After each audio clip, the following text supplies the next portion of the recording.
So I would actually like to move on to the next part of the agenda. We have one of the staff attorneys from the Sacramento Metro office, Abre Connor, on the call, and I want to be very respectful of her time. That's why I put her first on the agenda. I don't know how long Abre has to spend with us. So if Abre, if you want to start and let us know what's going on in the Sac Metro office. I know you've done several things, the Black Zebra case, the curfew letter. I just saw that the ACLU of Southern California, you worked on a case there in the last couple of days. But anyway, any of that stuff, you want to talk about that, take some questions, I'd really appreciate it. Sure. Happy to talk about a little bit about each of those things. And that letter is quite an interesting thing, so I'm happy to chat about it. So I'll start with the work that we've been doing. Well, actually, I'll take a step back and say that in our SAC Metro office, we've also worked very collaboratively with our CAP office and then also with the other affiliates. And have been leading efforts around what we can do kind of around the public health crisis and COVID and what that means for the Northern California affiliate and what does our state response look like. So as many of you, well, I'm not sure if you know or not, but we sent a letter to the governor asking for more accountability and transparency as it relates to data collection in COVID-19. And when we first sent the letter, it was before there was any reporting that was happening on race and ethnicity. And since then, there's been some, it's gotten better, but we're still working with the governor's office and with other state partners to figure out how the state can do a better job of responding to the pandemic. And with that, we recently just had a meeting actually today with the governor's office because we are a part of an effort with a public health coalition to hopefully get the governor to declare that racism is a public health crisis and to sign an executive order to that effect, and then seeing what that executive order would look like. And we're hoping that the governor's office, it seems like the governor's office is interested in the concept, but now it's a matter of what tangibly will the governor's office do, what will that executive order look like, and what are the kind of follow-up next steps of that if we indeed end up being the first state to declare racism as a public health crisis. And so then kind of taking a step even broader, with Black Zebra, as Alan mentioned, we represent Black Zebra as it relates to issues dealing with Facebook. So Facebook has had a history of having really problematic algorithms, removing individuals' pages. Tanya knows a lot about how Facebook has treated Black activists and organizers and journalists. And Black Zebra was no different. And so Black Zebra, as I'm sure most of you all know, it has done a lot of the reporting on different protests, different actions that happen in Sacramento, but also really across the country as well. And they use Facebook as a primary platform for how they're able to actually get that information out to individuals across the country, really across the world, depending on who's looking at their page. And it's not even really clear what it was that set off something on Facebook's backend to remove their entire page. So not just a piece of their content, but their entire page. But they found out kind of in the middle of the night that their page was taken down. And, like most people, when something like that happens, they didn't know what to do next, because it's not like Facebook puts this information out there for people to actually know how they can actually get their page restored. And in a time where reporting by Black journalists and Black media is so important to uplift the voices of Black activists in that way, that was a really troubling thing for us to find out about. And so we've had a couple meetings with Facebook where it seemed like Facebook was interested in, and so I should also mention that Facebook did restore the page, but it seemed like Facebook wanted to at first talk about a larger issue and like how they could fix this problem as it comes up for like Black creators, Black journalists, Black activists.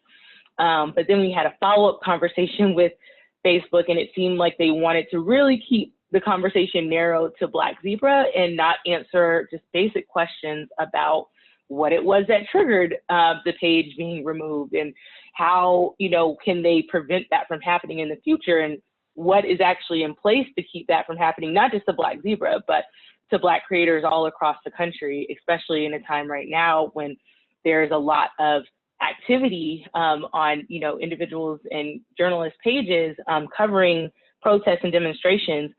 And Facebook was either unable to or refuse to answer some of our very basic questions. And so, as I'm sure you all saw, so thank you very much for responding to the letter that we will be sending out actually tomorrow.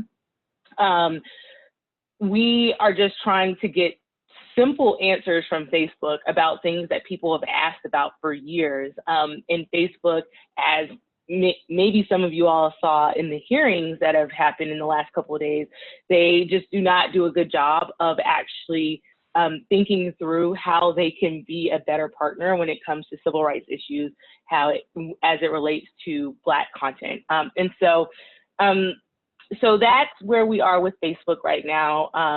We're hoping that we can get them to answer just these basic questions so that we can actually craft for them some you know, more thoughtful demands. But we do have some things in mind, but we are starting with this letter and hoping that Facebook will follow through with their promise that they put out recently about how they want to stand with the Black people who use their platform. And then next, the curfew order. So there, you know, as we all saw in Sacramento, you know, the mayor here decided to put in place this really problematic curfew order, deploy all these National Guard to come and pretty much try to silence activists, particularly Black people, from protesting right around the time when we found out about the murder of George Floyd, Breonna Taylor, and, you know, really, even though these murders of Black people have been happening for a very long time, the fact that, you know, there was definitely an uprising at that time in a way that it seemed that the mayor wanted to keep from getting bigger, that they put in place, that the mayor and the city council put in place this curfew order. And the other problematic part about that was that just a few weeks earlier, there were protests that were happening in Sacramento about people not wanting to shelter in place, and there was no curfew order put in place then.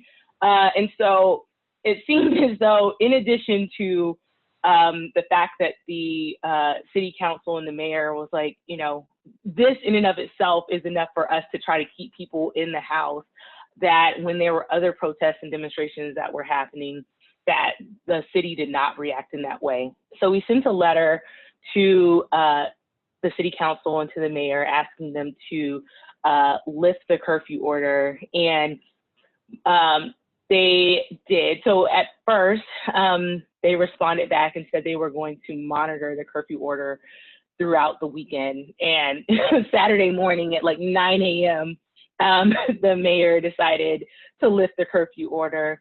But we were still concerned that individuals who had been cited with the curfew order would potentially still, you know, have to face charges. And I see some familiar names on the call.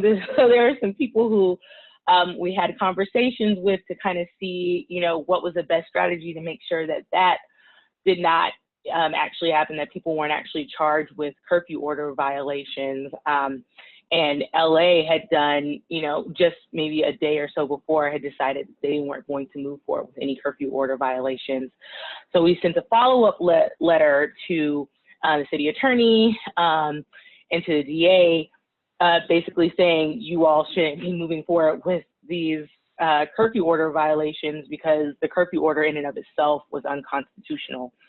And after some back and forth, eventually the city and the DA decided they decided to drop all the curfew orders violations as well.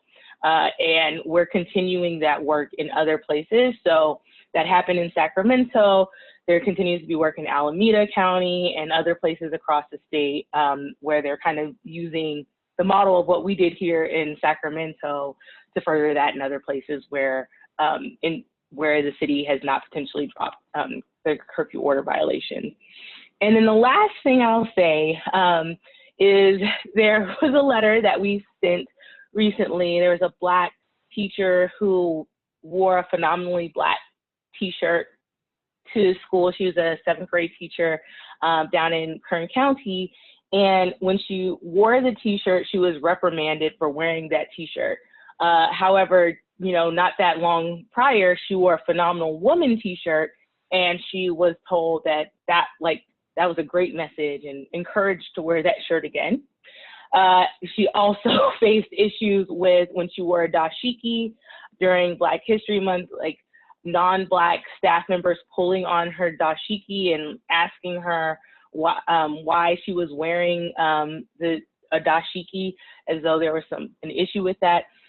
There were teachers in that school district who called students little slaves.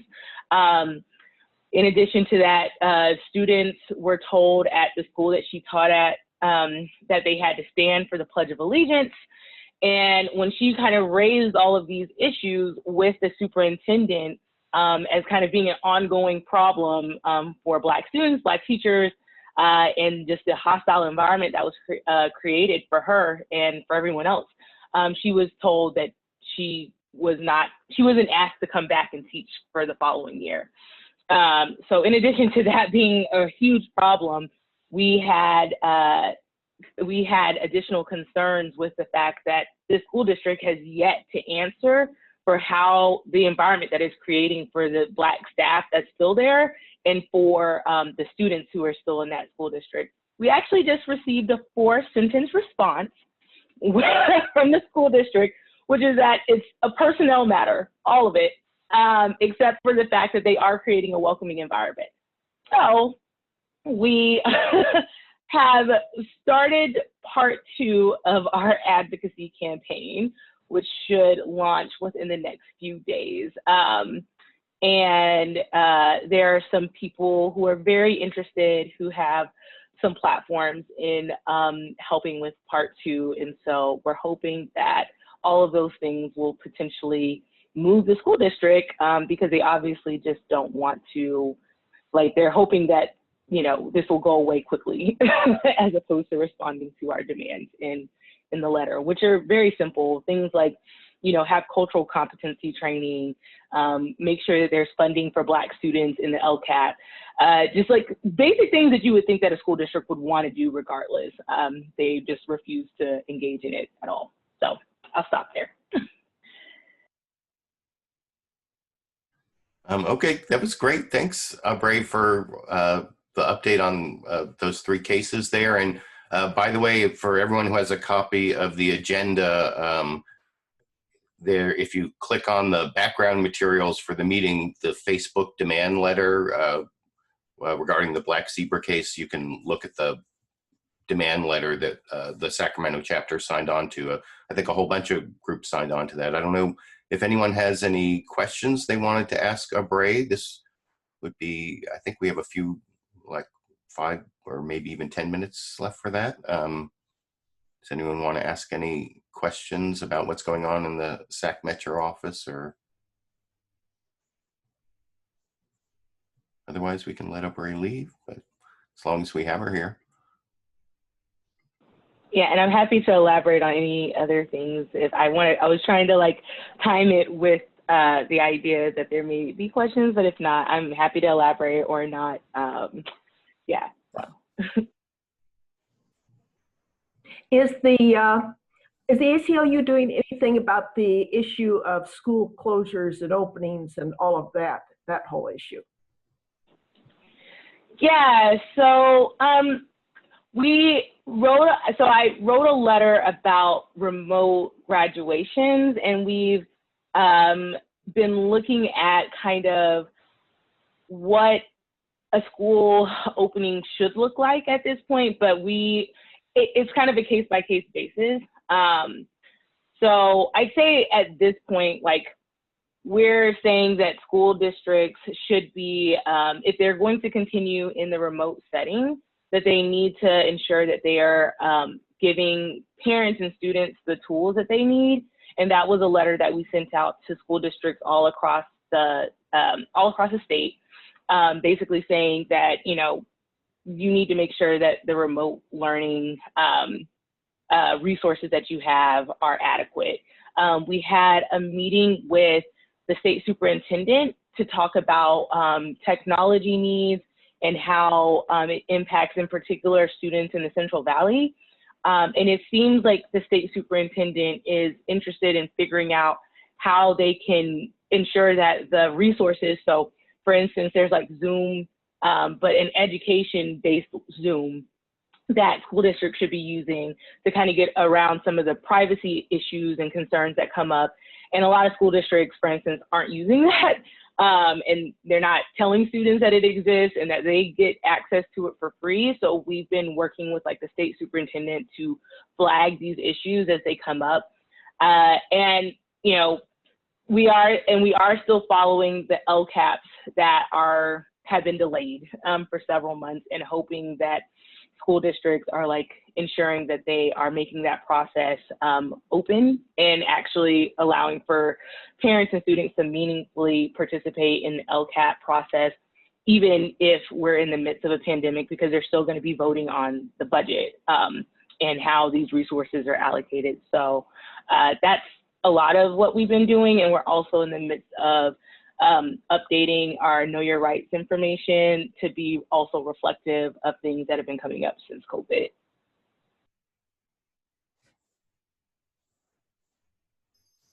And then I'll just say, I know you didn't ask about that this particularly, but as a statewide education team, the statewide education team is also really interested in looking at issues around school police and defunding school police, and has been instrumental in several efforts, including one in Sacramento to defund police in schools.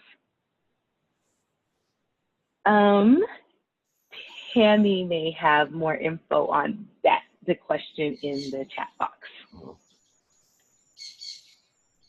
Yeah, I'm gonna put my email address into the chat, or Thea, if you would like to put your email address there, I would be happy to follow up with you directly. And for those of you who don't know me, I'm Tammy Presman. I'm on the organizing team staff at ACLU NorCal and work with our lovely Sacramento chapter and all the other chapters across the affiliate. Hi, Abre. My name is Scott. I just want to thank you for your time and your information. I do have a question, though. I don't know if you have a stance or opinion on Steinberg attempting to remove the city manager. Do you have any opinion on that? I mean, I could just say, you know, I don't know if I necessarily have an opinion per se. I can say that, you know, it's not clear whether or not, like, for the curfew order things, the city manager was the one who was corresponding with us the most. I mean, you know, I think that in general, it's going to be important for leadership, whoever they are, to ensure that they are prioritizing equity and inclusion and diversity. And so, you know, I don't know if I necessarily have an opinion on that, but I think that if the city manager was the one that was calling, you know, most of the decisions as it related to the curfew order, then hopefully this can be an opportunity for the city to really ensure that someone who's in that position will make better decisions in the future.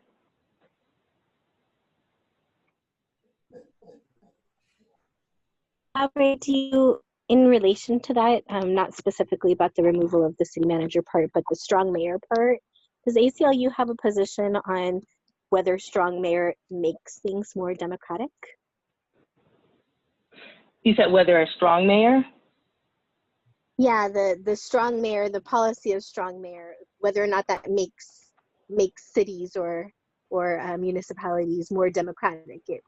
It seems to me to hinder the democratic process and put more power in the hands of a single person versus across the entire city council. So does ACLU have a position on the strong mayor piece of that, the city of Sacramento's proposal? Yeah, I don't think that we as an affiliate have taken a position on that per se. I mean, I think that we do take the position that communities and, you know, the folks who are in the communities know what's best for the communities, and we try to support, you know, what the community actually wants, and also recognize that that's not a one size fits all type of solution. And so if community feels that that's not the solution that makes the most sense, then I mean, I think that the ACLU recognizes that the community is going to have a better position and a better stance on that. And not that this is completely related to that, but somewhat related. So there was like a voting system, for instance, that was in place in Stockton several years ago. And the community was like there were certain people who were like, oh, this voting system like seemed to be working just fine. But the community was like, well, actually, Black people continue to not get any of the people who they want to actually make it to city council. They never make it in. And so we like work, for instance, with community members to like figure out how to actually fix that voting system. And I think that's an approach that a lot of us in the affiliate try to take when it comes to issues around governance and what, you know, communities want.